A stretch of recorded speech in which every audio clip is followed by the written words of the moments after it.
Assalamualaikum warahmatullahi wabarakatuh. Selamat datang kawan-kawan semua di channel Riam Biru.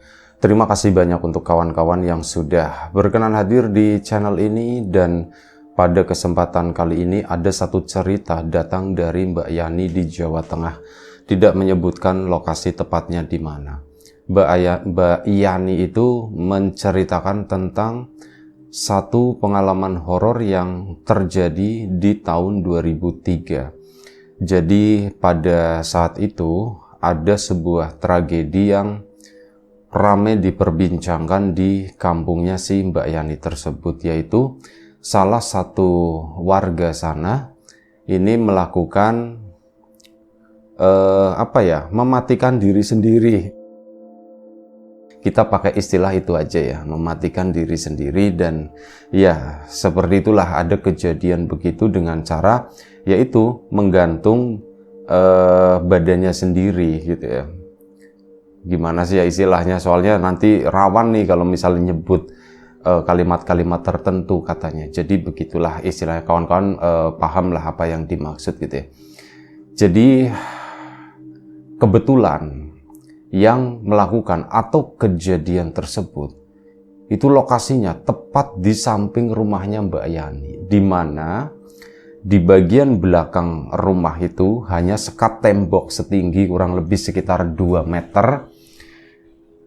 Atapnya itu ini di Mbak Yani terbuka, di sana itu sebagian ada penutupnya, tapi sebagian lagi terbuka. Nah di situ kan ada kayu-kayu gitu ya di bagian atas, menggantungnya itu di sana. Dan tentu saja ya rame saat kejadian itu. Mbak Yani juga shock banget, soalnya apa? Ini dari awal kejadian ya. Ketahuan itu kan pagi hari. Nah, pagi hari itu sekitar jam 4, di mana salah satu keluarganya, anggap aja nama yang melakukan hal tersebut itu namanya siapa? Ita misalkan begitu ya. Nah, Mbak Ita ini melakukan hal tersebut ini malam hari, dan ketahuan itu sekitar jam 4 pagi oleh keluarganya, dengan kondisi Mbak Ita itu udah bergelantungan di sana dan sudah tidur untuk selamanya di situ ya. Nah, ada satu kejadian yang dialami oleh Mbak Yani sebenarnya. Jam setengah 1 pagi atau sekitar jam setengah 1, jam 1 pagi lah. Mbak Yani itu kan ke belakang sana, dia itu mau sholat malam, dan saat lagi ambil wudhu, berarti setelah ambil wudhu, dia itu mau balik ke dalam rumah, dia itu mendengar ada suaranya Mbak Ita, Yan, manggil, iya Mbak, gitu kan. Mbak Ita itu lebih tua berapa tahun, 3 tahun dari Mbak Yani. Iya Mbak, kenapa Mbak? Cuma panggil-panggilan, cuman kesekat tembok gitu ya. Yan, kamu punya tali ndak Yan? Nanya begitu. Tali Mbak, tali apa? Tali apa kek? Tali tambang yang kuat pokoknya, katanya situ. Buat apa Mbak? Ini buat gantung sesuatu, katanya begitu. Waduh, ya ndak ada Mbak, jam segini nyarinya susah Mbak, gelap. Kalaupun mau ya nanti besok pagi Mbak. Oh ya wis, sudah kalau begitu, kata si Mbak Itanya. Ya wis Mbak, aku mau masuk dulu ya, kata si Mbak Yaninya. Akhirnya udah, Mbak Yani pun masuk sholat dan sebagainya. Kaget bukan main, yaitu sekitar jam 4 ada teriakan-teriakan dari rumah sebelah. Mbak Yani ya bangun sekeluarga, karena ada apa ternyata begitu, ada yang bergelantungan di sana. Bener-bener shock gitu waktu itu Mbak Yani. Bu, ngomong kan sama orang tuanya, Bu, semalam jam setengah 1 itu ada itu suaranya aku nggak ngelihat, tapi suaranya Mbak Ita itu minta tali Bu, katanya minta tali buat ngegantung sesuatu. Itu ngomongnya begitu. Aku nggak kepikiran sampai sebegininya Bu gitu ya. Untung aku nggak minjemin talinya, untung aku nggak ngambilin gitu ya, pikirnya si Mbak Yani tadi. Dan wah, ramai jadi perbincangan, dan di internal keluarganya Mbak Yani juga seperti itu ya. Ya jadi perbincangan juga, ada rasa takut juga. Warga pun ngompor-ngomporin dengan Yan. Biasanya kalau begitu, itu Yan, suka gentayangan Yan. Nanti kamu kalau misal malam-malam dipanggil-panggil gimana Yan? Kamu kan kemarin mau dipinjemin tali katanya begitu. Misal, Yan, aku pinjem talinya Yan. Itu dibegituin sama tetangga-tetangganya gitu yang kurang ajar itu. Si Mbak Yani, asem, aku yang tadinya ya memang aku takut. Dikompor-komporin begitu ya aku tambah takut, kata si Mbak Yani. Ya sekeluarga semualah. Nggak cuman ini kan memang sebelahan ya rumahnya. Ya nggak cuman Mbak Yani doang, tapi yang tetangga sebelah sananya lagi itu juga sama-sama takut ya, karena itu kompor-komporan dari warga.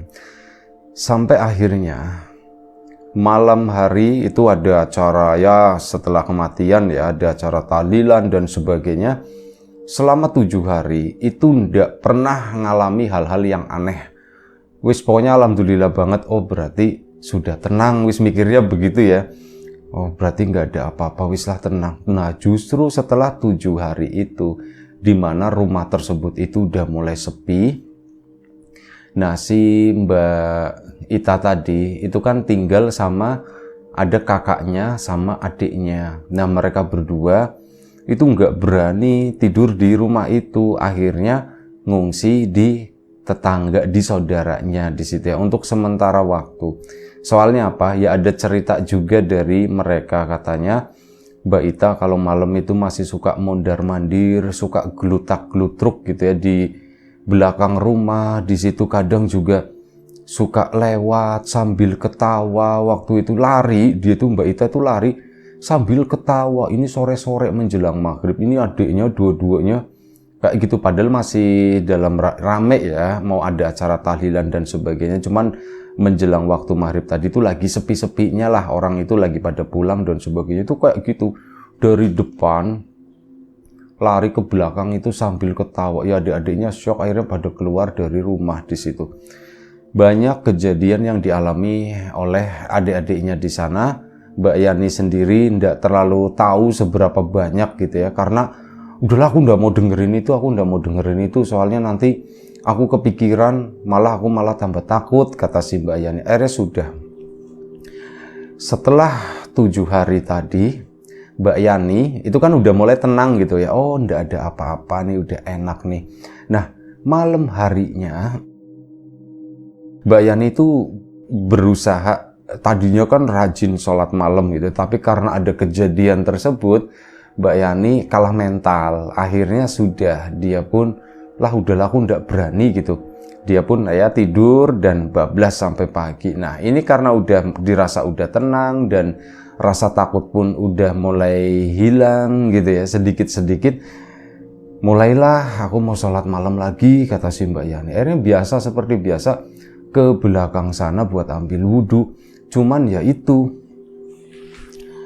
kalau sebelumnya ya santai-santai aja, ada rasa takut, tapi lebih tepatnya ke waspada gitu. Kalau ini tuh memang ada sedikit rasa takut, tapi udah apa, paksain. Nah akhirnya malam itu sholat lah. Begitu ambil air wudhu mau balik lagi ke dalam sana, ini ada yang manggil, Yan gitu, dipanggil seperti itu. Dan suaranya itu datang dari tempatnya Mbak Ita, dari rumah seberang sana. Si Mbak Yani kan refleks ya, nengok ke atas sana. Ini ada tembokan itu. Nah ini cuman kelihatan sedagu, kepala doang sedagu. Itu adalah kepalanya Mbak Ita. Cuman apa bedanya? Ininya tuh udah diikat pakai kain putih gitu ya, kayak orang udah meninggal seperti itulah. Itu manggil Mbak Yani, Yan. Cuman manggil begitu doang, namanya doang. Mbak Yani langsung lari gitu ya, mau teriak-teriak ya nggak enak, orang lagi pada tidur semua, lari ke sana masuk kamar. Udahlah aku udah jadi lagi. Akhirnya ya kayak gitu, digangguin. Dan Mbak Yani pun akhirnya tidak melakukan itu lagi, niat awalnya untuk sholat malam.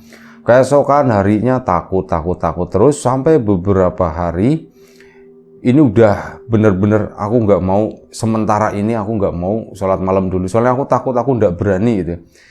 Nah ini ada satu kejadian sore hari, malam tapi masih kategori sore, baru sekitar 6:30 malam lah. Ini pintu depan ada yang ngetok, tek tek tek tek, assalamualaikum, assalamualaikum gitu. Ada yang ngomong seperti itu. Nah Mbak Yani habis sholat maghrib, dia itu ngaji dulu di ruang tamu di situ. Memang lagi duduk di situ sendirian, kayak gitu, assalamualaikum, assalamualaikum. Pertama dijawab waalaikumsalam gitu. Akhirnya apa? Mendekat ke arah pintu ya, suara perempuan dibuka jegrek. Pintunya dibuka, ndak ada siapapun. Loh, kok ndak ada siapa-siapa? Diinget-inget, suaranya tadi ke suaranya Mbak Ita. Itu tutup lagi pintu, Mbak Yani pun masuk. Nah, di rumah tersebut yang mengalami itu nggak cuman Mbak Yani, tapi ibunya Mbak Yani juga sama ngalamin.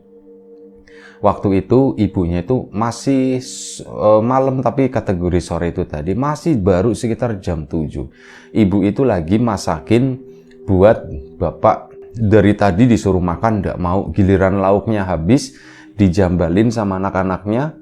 Jam 7 baru minta, Bu, bapak lapar gitu. Akhirnya apa? Ya Pak, ada lauknya itu cuman paling telur sama tempe, mau Pak tak bikinin sambel gitu. Ya Bu, enggak apa-apa seadanya kata bapak. Akhirnya udah, ibu pun goreng di sana sekitar jam 7 itu tadi ya. Dapur itu di bagian belakang deket area terbuka itu tadi. Nah ini lagi goreng-goreng, itu tiba-tiba dia gudak-guduk di sebelah gitu kan. Ibu pun masih sore, itu tuh bukan apa-apa, gudak-guduk. Dan tiba-tiba ada yang manggil, Bu gitu. Mirip kayak manggil si Mbak Yani, Yan gitu. Diulang-ulang terus seperti itu. Ibu pun nengok ke sana, ya itu sama Mbak Ita, tapi cuman kelihatan kepalanya doang. Itu langsung ibu pun mau kompor nggak dimatiin, langsung lari gitu ke dalam. Bu, kenapa? Ditenang-tenangin, nggak ada yang kalau kompor itu masih nyala, sampai apa? Hangus itu makanan si bapak tadi, ya dimatiin lah, keluar asap juga sampai kan.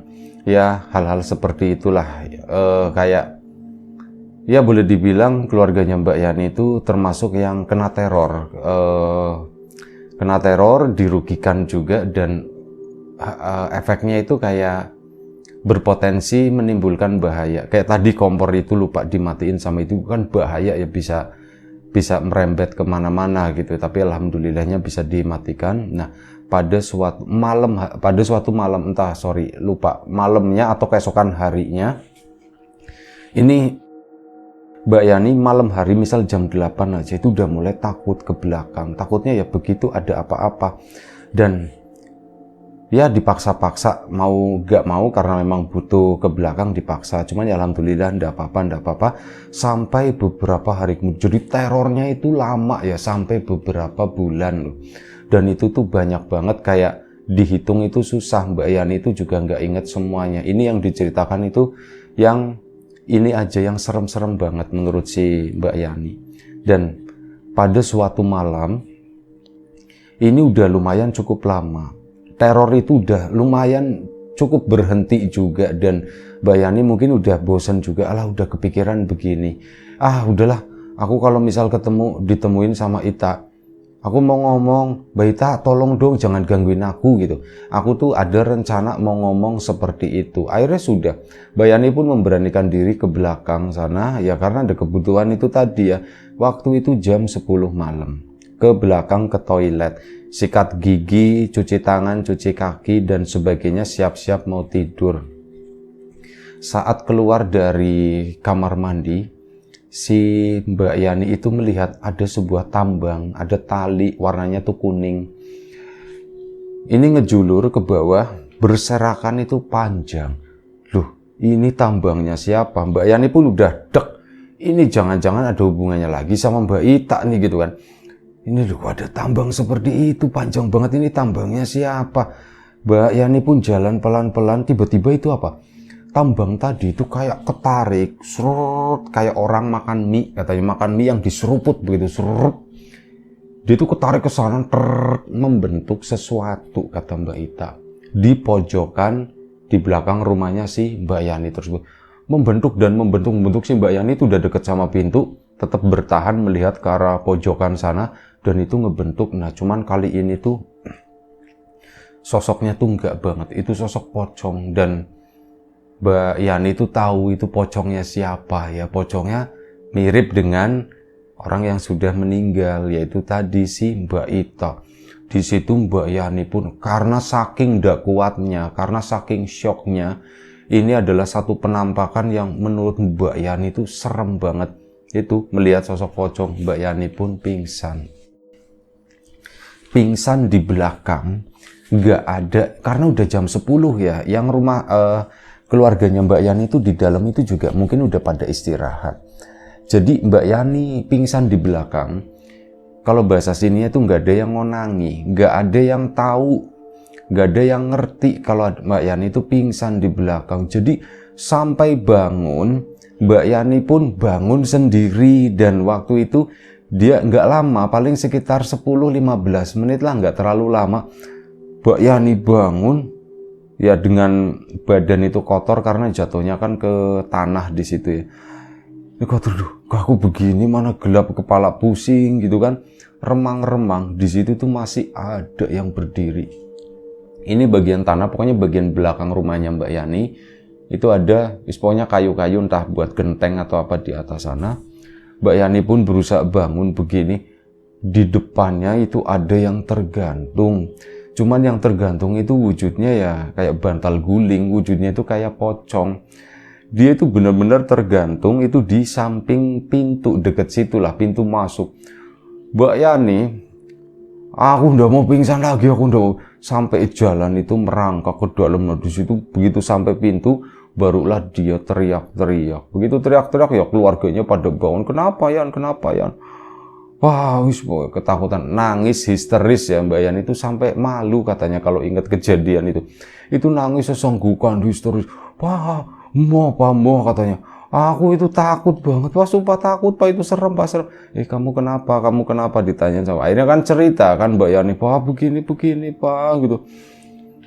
Ya Bapak pun tidak bisa berbuat banyak, gimana ya, ya sudah kamu kalau misal mau ke belakang minta anter lah kata Bapak begitu. Iya Pak, soalnya memang Mbak Yani ya karena udah gede juga, masa minta dianterin atau gitu, itu kan malu.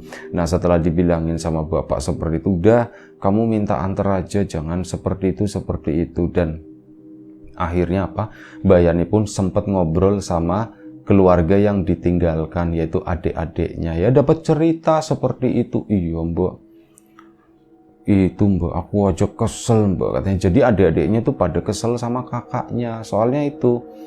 Yo Mbok, yo kalau mau begitu jangan di sini gitu ya, kata si adiknya. Mbok, yo di tempat lain. Nah akhirnya dari situ pun dapat cerita mengenai Mbak Ita tadi. Jadi Mbak Ita terakhirnya itu menjalani kehidupan yang kurang baik. Dia itu kayak menjadi semacam apa ya, bahasa enaknya ya, menjadi ya gampangannya menjadi semacam simpanan begitu beberapa orang gitu kan, dan ketahuan sama adiknya di situ. Ya diomelin lah, dibilangin segala macam, tapi ya tetap begitu. Dan sampai pada suatu saat, ya ini aku ndak tahu sih, cuman dengar ya, aku biasanya dengar dari keributan, misalkan di telepon begitu ya. Dulu zaman segitu, wah di kampung itu handphonenya itu handphone biasa itu. Sementara Mbak Ita itu udah bagus banget handphonenya. Ya kayak gitu, cuman handphone itu kayak dipakai buat ribut doang. Dan ada satu pembicaraan di mana waktu itu Mbak Ita itu katanya lagi berisi, minta ini minta itulah, dan ya ribut mereka di telepon. Sampai akhirnya 2 hari terakhir Mbak Ita itu diem diri di rumah, nggak pernah keluar, padahal biasanya itu suka keluar. Dari situ ya cuman bisa nangis dan apa, adik-adiknya pun, Mbak kenapa sih Mbak, ada masalah apa? Ya cuma nangis doang. Kami adik-adiknya itu udah coba menasehati, udah coba nemenin atau gimana, tapi dan hal ini belum sempat diungkapin secara langsung oleh Mbak Ita ya, tapi memang dari obrolan telepon itu seperti itu. Dan ternyata ya kami begitu kagetnya, oh ternyata begitu gitu ya.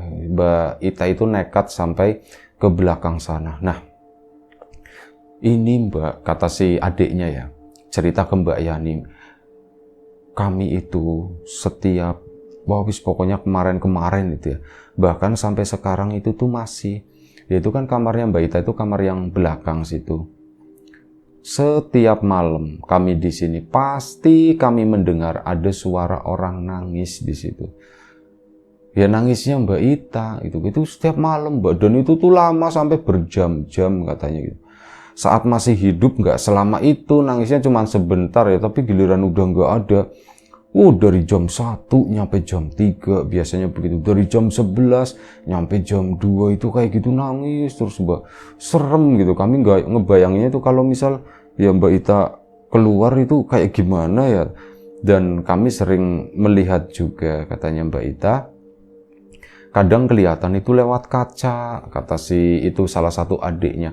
Misal kami lagi duduk di ruang tengah itu kan ada lemari ada cerminnya. Itu dari cermin itu kelihatan ada sih Mbak Ita, meskipun kadang mukanya nggak ngelihat ke arah cermin ya, tapi dia itu seolah-olah lagi berdiri. Ditengok begini itu nggak ada, cuman sering munculnya kelihatannya itu di cermin atau apa. Dan pernah suatu hari adiknya salah satunya itu lagi tidur siang, tidur sekitar jam 1 siang, dan tiba-tiba dia itu terbangun mungkin sekitar jam 2:30 lah, udah agak lumayan sore ya. Dan di sampingnya itu ada Mbak Ita. Mbak Ita itu lagi tidur di situ, dan adiknya waktu itu pas baru-baru ya, itu ngomong, "Mbak, kok tumben tidurnya di sini?"